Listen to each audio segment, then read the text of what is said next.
to ona dużo się... To jest mało, bo to i połowę z tego dałam, a ona by jadła całe. To sama na tyle jadła, a sama była mniejsza. Ta panka jadła pół łóżka, czasami jedno, ale pół, a ta by jadła całe. To szybko zje, tak zje, że ma na jutro sobie, bo muszę iść do zamyka. Na tych suchych za bardzo nie chce, ale jest. Tak zje te witaminy.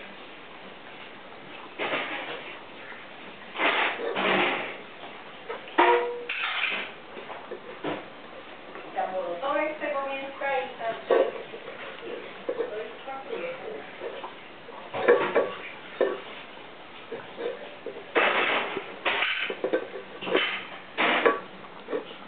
Już nie ma, nie? Nie ma, minutę dokładnie było. No, ona tak szybko jest.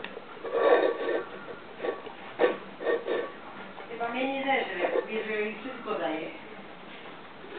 To tu na jutro musi mieć. Ja mam takie kubki porobione po 40 deko, to jest 20 deko na dzień. No to jest mało. Tyle, że sam raz, nie? No plus suchy, nie? I to się musi jeszcze zniszczyć. Jeszcze mam 4 kubki godarek. Popatrz. Widzisz, takie ma, popatrz.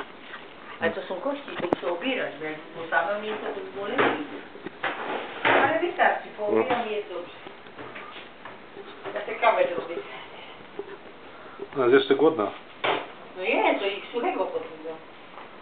Że za nic. Do tego idą suchego. Ale suchy już teraz zostanie tym.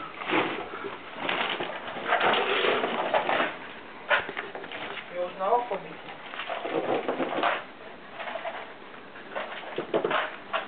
No to jest setka, zobacz. No to dawaj. Chodź, Chanel. Powiedz, że to jest dużo, to jest setka.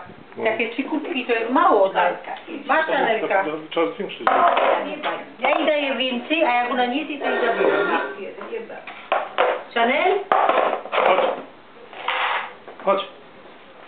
A potem kupimy inną karmę. Chodź. Chanel. Masz. Masz.